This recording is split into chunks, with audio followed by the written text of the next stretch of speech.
8h15, vous êtes à Choix Radio X. On est maintenant rendu à la chronique automobile avec les gars du site prnds.net, JS et Matt. Salut les gars, comment ça va? Oui, ça va. Bonjour Québec. Ben, c'est ton micro, JS. Excusez. T'es habitué de travailler à 100.9, hein? Crier. C'est quoi ça, 100.9? C'est la meilleure radio rock.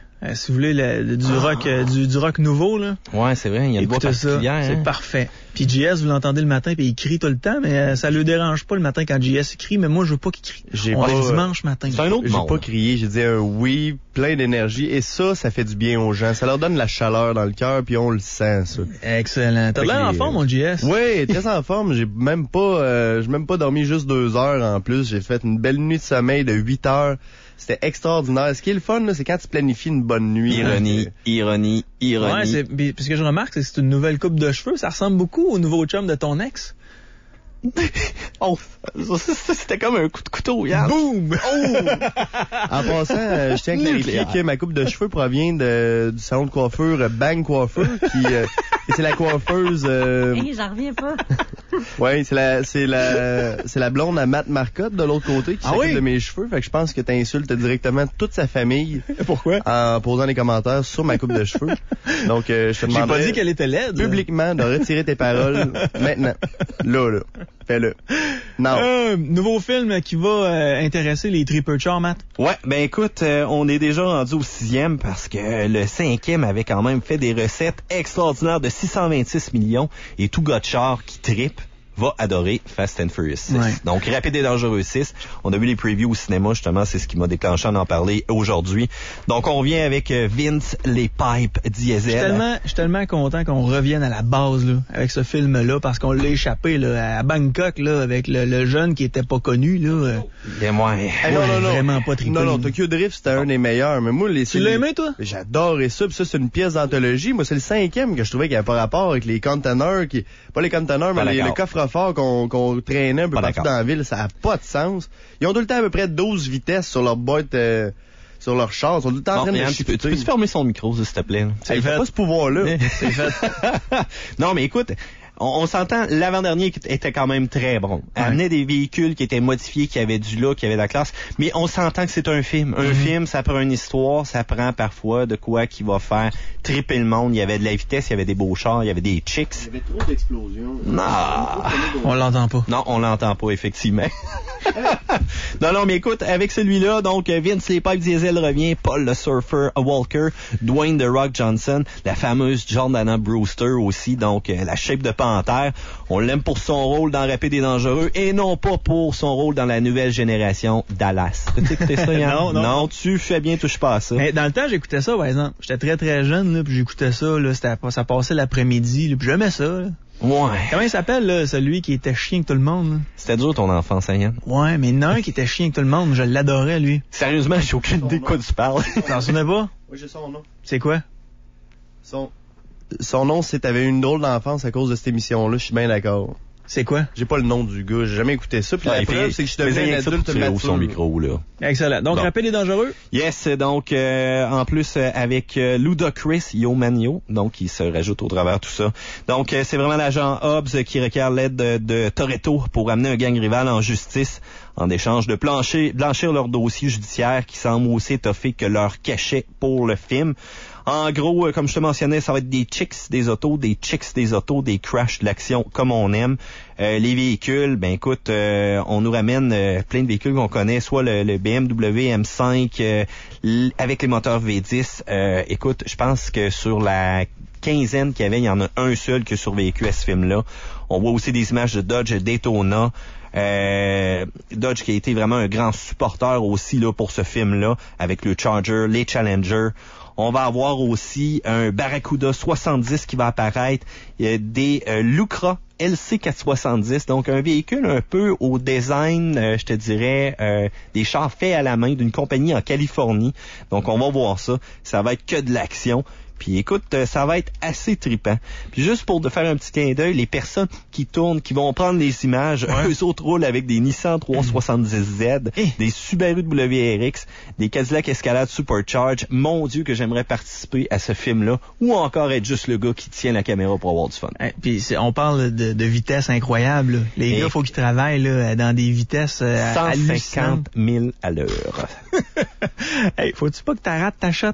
Non, faut pas que t'arrêtes. Puis sérieusement, moi par exemple, je vais donner un petit peu un accord à JS. Là. J'aime pas ça voir des voitures détruites, surtout des voitures uniques, des voitures antiques. Moi, je trouve qu'il manque un peu des fois. Je trouve qu'ils sont un peu à côté de la coche. C'est pas une vraie histoire de voiture, c'est une histoire d'action incluant des voitures. Je trouve qu'ils s'éloignent un peu du fameux principe de parler vraiment d'automobile, que ce soit vraiment une histoire qui concerne des véhicules et les gens qui trippent auto. Ouais, là, mais parce que Mathieu l'a très bien dit, le résumé, là, c'est de l'action, c'est des filles, puis c'est des beaux chars. C'est exagéré, je trouve, comme action des fois. Ouais, mais on est là pour se faire divertir. Écoute, quand tu vas au NASCAR, là, pis t'as 200 tours, là, pis là, tu t'assis sur ta chaise, tu regardes, là, tu vois les chars virer une fois, deux fois, 10 fois, 20 fois. S'il y a pas de crash, s'il y a pas d'action, tu vas trouver ça extrêmement plate. Tandis que là, ils vont t'amener un beau film avec tout en main. Tu vas payer 10$, tu vas avoir une super belle date, tu vas avoir du fun. Puis d'après moi, ça va te changer ta vision totalement du monde automobile. Puis en plus, Jason Statham fait une apparition. T'es sérieux? Il est là-dedans? Il est là-dedans. Ça, j'ai confirmé ça.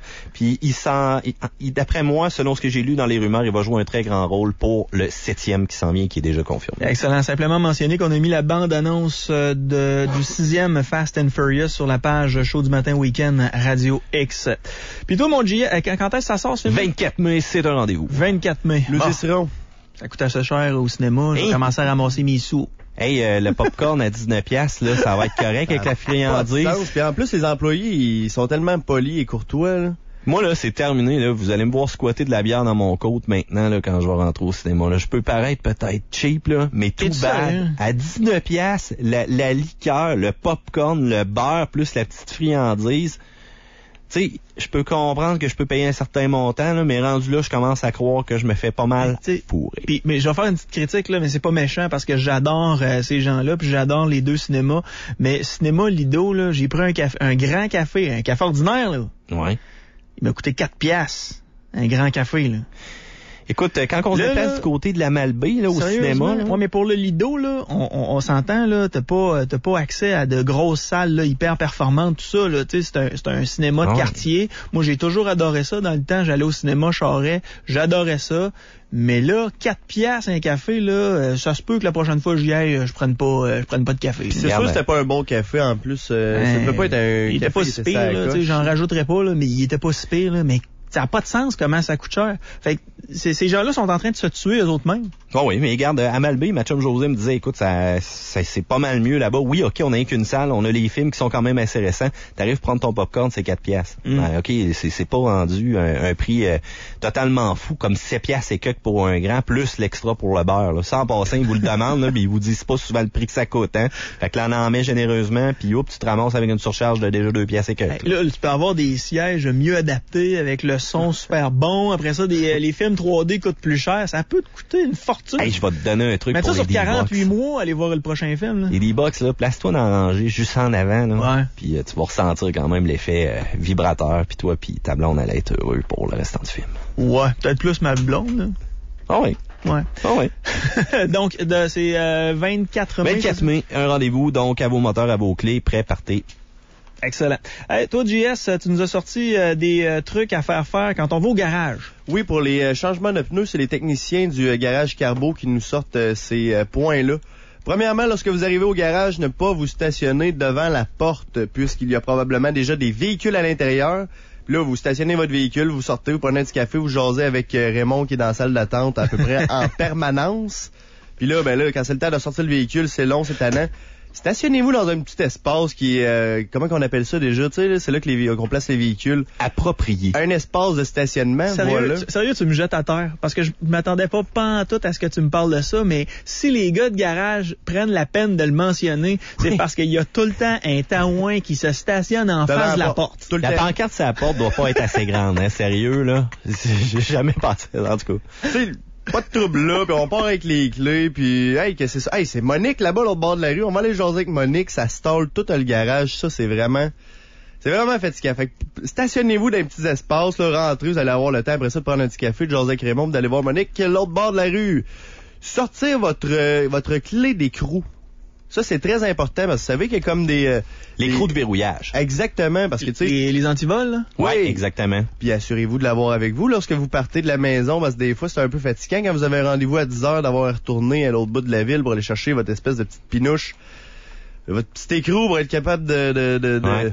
Puis votre garagiste, là, assumez pas qu'il l'a en main pour justement l'enlever. Tu sais, une barrure antivol, ça le dit, c'est antivol. Il y a rien à faire. Pas mal de taponnage pour réussir à enlever ça.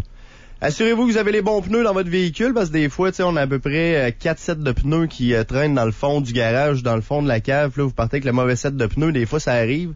Ça aussi, ça retarde un rendez-vous, surtout si vous avez des roues de Big Wheel en plastique.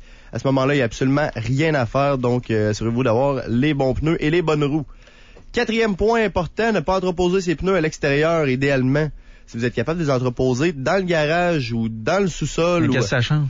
Ben ça, c'est parce qu'ils deviennent pleins d'eau, de glace, de feuilles mortes et parfois même de petits animaux décédés. Ça, c'est assez désagréable. Mais ça, c'est vrai. T'as-tu déjà essayé d'enlever un fond d'eau qui est dans un pneu? Ça part jamais. Il en reste tout le temps. Sérieusement. Il n'y a pas moyen. Il n'y a pas moyen d'enlever de l'eau dans un pneu vide. Êtes-vous sérieux, là? Je te le dis. Ben, ok, à moi d'avoir vraiment, là, tu sais, une bonne guenille, là, qui est capable de, comme il faut absorber l'eau, une paille. Si t'es allé chercher ça. Ben, moi, c'est le même, je le fais.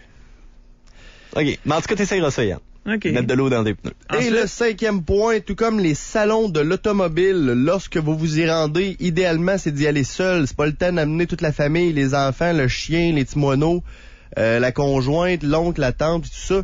Faites le rendez-vous tout seul, comme ça, vous n'avez pas 46 choses à sortir du véhicule. Puis ça, c'est un autre point important. Dans les salons d'automobile, quand vous magasinez un véhicule, c'est pas si cher que ça, une gardienne pour la soirée, pour éviter d'avoir à entendre un enfant qui pleure toute la soirée parce qu'il trippe pas. C'est normal, c'est un salon d'automobile. Ouais, mais avec le popcorn, ça fait cher. Ouais, mais en même temps, je veux dire, si tu fais une petite sortie familiale, à moins que ce soit vraiment pour acheter une voiture, parce que moi, quand je vais faire un tour au salon d'automobile, c'est pour aller wearer un peu, voir les nouveaux modèles qui sont sortis, aller voir les découvertes, tu sais, les véhicules expérimentaux. Si tu les amènes, là, regardez-toi pour les garder sous contrôle puis qu'ils courent pas tout partout dans le garage. Ouais, mais ça, c'est une façon de se tenir, là. Ouais, mais ça, il y en a beaucoup qui l'ont pas, là. Non, malheureusement. Puis surtout quand que tu multiplies ça par des centaines et des centaines de personnes qui sont comme ça, des fois, ça, tu sais, je pense qu'il y a certains groupes d'âge d'enfants qui sont plus énergiques, puis qui sont plus explorateurs, puis qui vont plus aller casser des affaires un peu partout autour d'eux. Ça, c'est peut-être pas l'âge idéal pour les amener dans les salons de l'auto, mais en même temps, écoutez, vous me verrez pas en train de chialer là-dessus. C'est juste que des fois, tu sais, pour prioriser un petit peu le bon fonctionnement de votre sortie, tout comme le changement de pneu, idéalement, c'est d'y aller seul ou le moins accompagné possible. Puis en même temps, tu sais, si... J'ai hâte de vous voir avec des enfants, vous autres, les gars. J'ai hâte de te voir, moi. Ça s'en vient, je travaille fort dans les coins. Ouais, t'es... Pas mal. Ouais. Comme ça, on jouait de JS, là, tu sais, qui dit, hey, chérie, viens, une nouvelle date à soir, là, on va aller changer mes pneus. Viens-t'en, on va au garage. Ouais, embarque dans le char. On va aller se parler dans la salle d'attente. Essai routier de la semaine, Mazda 6 2014. Oui, la Mazda 6 qui nous arrive cette année avec pour l'année 2014 avec de nouvelles formes, une nouvelle configuration. On l'attendait depuis longtemps. On a vu arriver ça tranquillement. Il y avait plusieurs formes qui étaient annoncées, donc on a accès à un véhicule qui est quand même assez grand. La Mazda 6, c'est la plus grande des berlines de Mazda. On a pu le voir arriver au cours des dernières années comme étant un véhicule traction, qui était disponible aussi en traction intégrale dans des versions speed, avec plusieurs colorations, avec plusieurs configurations. Et cette année, c'est vraiment celle qui marque le plus grand des changements grâce à de nouvelles formes très inspirantes que Mathieu va nous décrire avec beaucoup de joie. Ben, premièrement, on l'avait vu apparaître au Salon de l'Auto de Québec. Était sur un pédestral quasiment plus haut que moi, là, au-dessus de 6 pieds. Puis je sais pas pourquoi le véhicule avait pas capté notre attention. Cependant, en regardant comme il faut avec des yeux reposés à la bonne hauteur le véhicule, c'est là qu'on voit vraiment de démarcation dans sa ligne. Le style qui est employé, c'est le style Kodo par Mazda, c'est l'âme du mouvement, le soul of design. Ça a été développé sous la plume de Ikuo Maeda, le chef du design de Mazda depuis 2009. Donc, c'est vraiment une direction qui est inspirée de la gestuelle des animaux sauvages, à la fois agressifs, élégants, une forme de mouvement, d'agilité, une trace, une empreinte, une énergie. J'ai de l'air vraiment ésotérique lorsque je parle comme ça. C'est un peu le cas, c'est japonais. Un Richard Glenn de l'automobile. Oui, exactement. C'est juste à côté du Kama Sutra, de toute façon, cette histoire-là. Mais écoute, ce style-là a vraiment reçu plusieurs distinctions aussi, donc surtout du côté européen. Mais écoute, la forme du véhicule est très, très belle. Les lignes se démarquent, juste l'avant bombé. Lorsque tu regardes en coin le véhicule, ça a l'air vraiment un animal sauvage, une bête qui te regarde. Un well, un lynx. Sérieusement, c'est une des plus belles voitures de sa catégorie cette année. Ah ouais? Ils ont sorti la Ford Fusion, qui est assez aguichante aussi.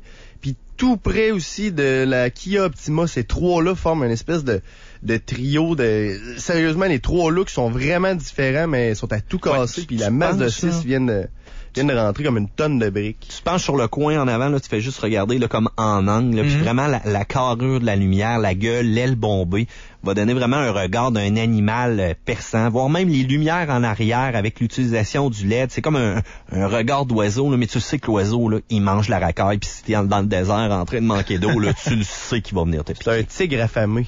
Ouais, effectivement. Un faucon aiguisé. D'un côté plus sérieux, bon, c'est vraiment le pare-choc sport, les poignées de porte aussi de la couleur de la carrosserie, les rétroviseurs avec l'intégration des clignotants de virage, les phares Big Xenon HID, l'éclairage d'aile du modèle GT, ça donne un look terrible aussi la nuit. Même les embouts, le pot d'échappement, c'est tout bien agencé, sérieusement, c'est sur la coche. Excellent, Mathieu. JS, au niveau de la motorisation maintenant. Au niveau de la motorisation, pour les trois versions qui sont présentement disponibles sur le marché, on a accès à une motorisation de 4 cylindres de 2,5 litres développant 184 chevaux. Ah, c'est bien. Et à mon grand étonnement, j'ai jamais vu une motorisation avec autant de fougue, autant de réponses. C'est très prompt comme dynamique. Sérieusement, j'ai l'impression d'avoir un V6. Et d'ailleurs, j'ai fait l'essai de différents véhicules qui étaient équipés d'une motorisation V6 qui avait moins de réponses puis qui avait moins de fougue sur la route que celle-là. Je vais donner une petite explication un peu pour ça aussi. Qu'est-ce qui consomme 10% habituellement de l'énergie du moteur dans un véhicule, Yann? Qu'est-ce qui consomme? Selon moi, c'est ce qui fait la différence entre toi et JS. C'est que JS a toujours la pédale au fond quand il part à la lumière, puis toi, t'as une conduite un peu plus régulière. Je te donne un 6 points sur 10 pour l'effort, mais du côté technique, c'est plus ou moins vrai. Écoute, au niveau de ce véhicule-là, il y a un système qui s'appelle le fameux e-loop. Donc, c'est lorsque tous tes appareils électriques fonctionnent à l'intérieur du véhicule, tu as environ 10% de l'énergie moteur qui doit être utilisée pour ça. Donc, l'électrique... On va s'entendre sur une chose, éteignez pas la radio. Merci.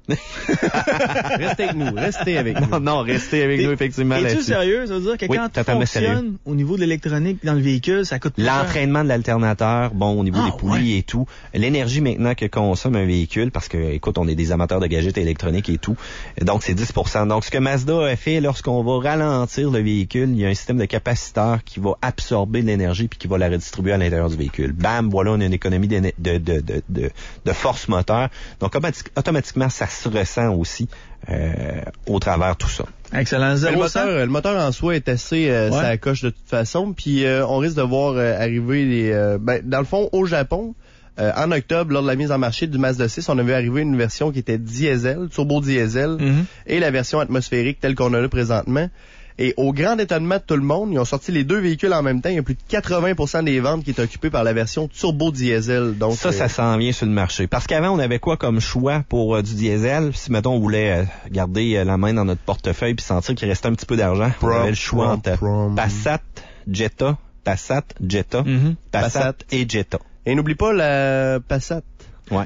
Il y avait aussi des véhicules Audi qui étaient équipés de versions diesel ou des pick-up, mais en termes de voitures de tourisme, 175 forces, 310 livres de couple pour cette motorisation-là, ça va casser. Boîte de vitesse automatique à 6 rapports, boîte de vitesse manuelle à 6, puis il y en a des constructeurs qui offrent des boîtes manuelles sur le marché qui manquent un peu de dynamisme, qui manquent de précision.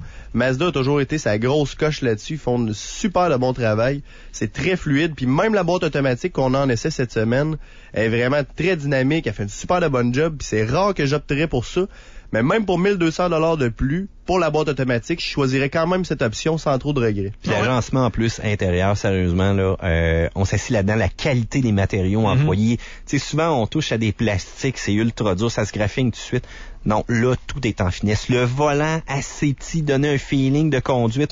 Justement, on le ressent un peu, là, les chaos sur la route, les bouches d'égout. Mais who cares? Nous autres, on aime ça. On aime avoir un véhicule qui se comporte de manière sportive. De l'espace aux genoux à l'arrière, pas mal plus aussi que les concurrents. Le coffre, c'est vraiment un des plus profonds présentement là, de sa catégorie. Juste un petit peu en hauteur, qu'on a diminué un peu là, la hauteur hors tout, là, donc pour la tête, des fois c'est un petit peu mal, mais le tableau de bord facile à apprivoiser, le petit repose-main pour l'écran tactile. On a mis de très gros efforts à l'intérieur. Il y en a qui vont trouver tout ça trop sobre parce que c'est noir uni, mais moi j'aime ça comme ça. Ouais. Puis écoute, l'entretien, c'est-tu pas facile quand c'est comme ça? Un petit peu de son externe, cependant, on entend quand même beaucoup le moteur, on entend peut-être un peu beaucoup les sons de vent, mais ça ne joue aucunement dans ma note, je pense, mon appréciation globale là, du véhicule. Excellent. Au niveau 0-100 consommation de moteur, qu'est-ce que ça a donné? La consommation au 100 km en litres est affichée à 5.3. Nous, on a atteint un 8.1. OK. Puis 0-100? Combien de secondes? Le 0,5 km/h, écoute, je le sais bien pas, je l'ai pas rentré, mais c'est pas une voiture sportive de toute façon. Non. Mais ça tourne. Est-ce qu'il y a quelque chose de négatif que vous avez trouvé sur ce véhicule-là? Parce que j'ai l'impression que vous me parlez du véhicule de l'année 2014. Là. Absolument. C'est au niveau de l'inspection mécanique des techniciens du garage Carbo situé au 2671 rue de la Faune, qui vous permettent aussi d'économiser jusqu'à 15% sur votre facture lors de la mention PRNDS. L'inspection mécanique nous a révélé que toute la mécanique, dans le fond, tout ce qui était bras de suspension, tout ce qui était sous le véhicule, était à peu près copié-collé sur une Mazda 3. Donc, ce qu'on peut retrouver à ce moment-là comme petit pépin, c'est au niveau des suspensions arrière, qui sont faites avec un petit peu trop de bras, donc qui vont être un petit peu plus faibles à long terme. Et on a des protecteurs de plastique qui couvrent tout le véhicule. Après un hiver, ça va finir en charpie, tout ça. Ouais, c'est vraiment mal conçu en dessous. Ça, c'est vraiment très décevant. Avec une suspension ferme comme ça, le petit truc que tu viens de révéler, JS, on sait que les Mazda sont réputés aussi pour changer quelques links en arrière. Donc, vraiment, la petite partie qui tienne nos pièces de suspension. Et Dieu sait qu'on va avoir un abonnement, surtout avec nos belles routes québécoises, pour faire le changement de ces pièces-là annuellement. Ça sera pas en tout au niveau de la réparation. Puis c'est sûr que c'est pas un cas de visite au garage hebdomadaire, mais quand même, c'est un peu plate que s'il y a un pépin à ce niveau-là, qu'il n'est pas ajusté. Et le plus gros défaut des Mazda que les gens vont penser tout le temps puis qu'ils vont me poser comme question, c'est à savoir, est-ce qu'ils ont arrangé le problème de rouille sa peinture? Eh bien, la réponse est non. Oh, pis ça fait mal parce que on voit des Mazda 3 parfois 2006 et sérieux, c'est des cancers. Ils ont la lèpre. Ah, même ça plus, fait dur. Mais y a-tu juste au Québec qui ont des problèmes avec la rouille? Parce que quand on va aux États-Unis, là, il y a des véhicules là, qui datent de 10-12 ans, ils en ont pas de rouille. Non, mais ils ont d'autres problèmes, par exemple. T'es-tu allé en Floride dernièrement? Pas dernièrement. Non, d'accord. Donc, quand tu te promènes en Floride, ceux-là qui serrent pas le véhicule ou qui entretiennent aucunement la peinture, c'est simple, là, on dirait qu'ils peuvent... c'est comme toi, là, quand t'as pris un beau bronzage, là, puis tu prends ta peau, puis tu l'enlèves. Bon, ben la peinture de la voiture, ça va faire la même affaire. Ça fait la même chose. C'est de piètre qualité. Donc, tu vas avoir un noir, à un moment donné, tu vas avoir plein de taches blanches pour pouvoir lever le clear, puis des choses comme ça. C'est vraiment pas chic. Donc, eux autres, il y a un autre style de problème que nous, ici, on a. Mais c'est sûr qu'on est dans un climat qui est vraiment particulier, qui est agressif, que tout ce qu'il veut, c'est manger la peinture de ton véhicule si tu l'entretiens pas. Ouais, les abrasifs aussi qu'on met sur la route, ça doit pas aider. Mais c'est catastrophique, ça vient saloper l'aspect esthétique de nos véhicules. Traitement anti-rouille totalement recommandé pour ce véhicule-là. Une fois par année. Mazda 6 2014, ça vaut combien? Au niveau du prix, bon, ben là, c'est sûr qu'on part à partir de 24 495 $. Ça montre très rapidement pour les options. Par exemple, la GT qu'on a ici, 33 890. Si tu veux un blanc, un petit rouge, faut que tu débourses un 200 ou 300 $ de plus. Et si tu rajoutes le fameux groupe technologie, donc on parle de radio satellite, Sirius XM, système intelligent d'aide au freinage en ville, le système d'avertissement d'obstruction frontale, j'aime le terme utilisé. Il y a un régulateur de vitesse aussi à capteur de radar, les feux de route qui s'ajustent automatiquement, tout ça pour un 2000 de plus. Donc les options gonflent rapidement. Mais écoute, tant qu'à payer ce prix-là, j'attendrai peut-être un petit peu de peut-être avoir une chance de mettre la main sur la version Speed qui viendra sans doute avec un intégral ou encore la version coupée aussi qui pourrait rendre la conduite plus intéressante. Ta note sur 5, JS? Ma note sur 5, parce que c'est un véhicule qui est fort intéressant, puis les gens qui vont vous chercher pour un véhicule intermédiaire devront aller l'essayer parce que c'est vraiment un coup de cœur lors de l'essai. C'est la plus fun à conduire de toutes les intermédiaires, selon moi, tant qu'une boîte automatique que manuelle. C'est la plus allemande de toutes les voitures de sa catégorie dans ce créneau-là. Puis pour le prix, sérieusement, même à 35 000 ça demeure quand même un excellent véhicule. En termes de conduite, de qualité de finition, je donne un gros 4.5 étoiles sur 5. Les amis. Écoute, moi, ma note de mon côté, j'y vais, j'aborde quasiment similaire. Je vais plus avec un 4 sur 5 parce que j'aurais aimé avoir plus de punch encore dans le moteur et une traction intégrale ou encore j'aurais aimé qu'il soit propulsion. Mais écoute, j'ai plein de belles espérances pour ce véhicule-là et c'est un choix à considérer. Coordonnées? Oui, merci beaucoup aux techniciens du garage Carbo qui ont procédé à l'inspection mécanique situé au 2671 rue de la Fonde à Saint-Émile. Pour nous rejoindre sur notre site internet prnds.net, qui est le chemin du levier de vitesse automatique sur une voiture. Vous pouvez me poser vos questions via courriel jsg@radiox2.com ou encore par téléphone au 418-999-6949. Gâtez-vous, j'aime ça vous parler, les amis. Les gars, merci d'être passés. Merci à toi. Bonne journée. Bye bye. Puis en passant, Jess, c'est beau ta nouvelle coupe de cheveux, Xavier Dolan. Le show du matin, week-end. Le show du matin, week-end. Radio X. Le show du matin.